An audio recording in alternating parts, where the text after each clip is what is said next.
Hello, I'm Dr. Ekberg, and today we're going to talk a little bit about hypertension, also known as high blood pressure. What a lot of people don't realize is that blood pressure is a normal physiological variable. It's not a disease that happens to you, it's just something that the body regulates up and down all the time. If you're sitting down and you're standing up, then your body has to raise your blood pressure, has to constrict those blood vessels, and the heart has to pump a little harder so that you don't faint.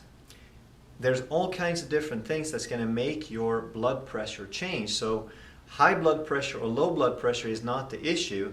The issue is, why would it get stuck in the high blood pressure state?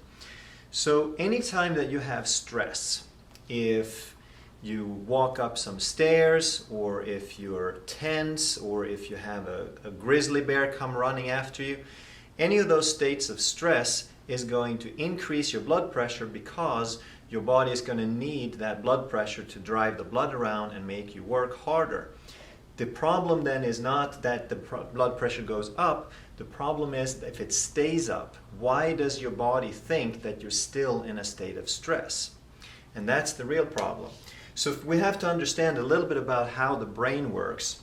So in your body, we're going to simplify tremendously here, and we're going to call this the brain, the cortex, the left and right side of the cortex. And down below, we're going to have the brain stem. And the part where you respond to stress, we call the sympathetic nervous system. So whenever there's a stress outside somewhere in the world, or something that your body interprets as stress, that stress is going to send a signal, and that will first be picked up by your sympathetic nervous system, which creates a stress response, and that response results in an increased blood pressure so that you can fight the bear or deal with whatever is going on. But your body responds to the same way to any kind of stress. So it doesn't matter if it's a grizzly bear or traffic or bills or politics or war. If your body perceives stress, it will increase that blood pressure to get you ready for the fight. And in order for you to have resources available for that fight, the sympathetic will turn off the parasympathetic, or feed breed.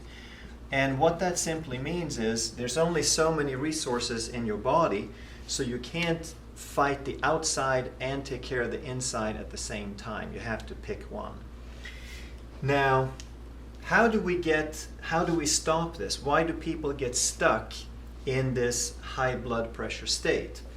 It's because the cortex is wired and designed to stop that stress response and bring the blood pressure back down.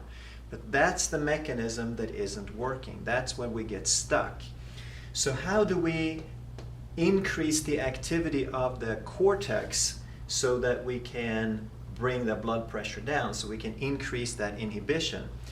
The single best way is called exercise, because when you exercise, you fire off receptors in the body, and the place where there's more receptors than anywhere else in your body is called the spine. Nobel Prize winner Roger Sperry says 90% of the stimulation to the brain, the stimulation that keeps the brain alive, comes from the spine. So when you exercise and move the spine, you're sending powerful signals to the brain that will increase the activity of the cortex and inhibit that stress response and help the body bring back that relaxed state. So in addition to exercise, this is why we want chiropractic adjustments, because if there's some distortion or some problem with the movement in the spine, then that exercise signal is not going to be all it could be. The adjustment in itself is a very powerful signal to the cortex, which will help inhibit that stress response. That is why chiropractic can help not only with various kinds of pain, but also with stress-related symptoms such as blood pressure and high cholesterol and chronic pain and things like that. It is not a pinched nerve, it is an autonomic nervous system imbalance. To find out more, give us a call, visit our website, or come to one of our seminars where we talk more about how the body really works and what are all the different things that you can do to improve that function. Thank you very much.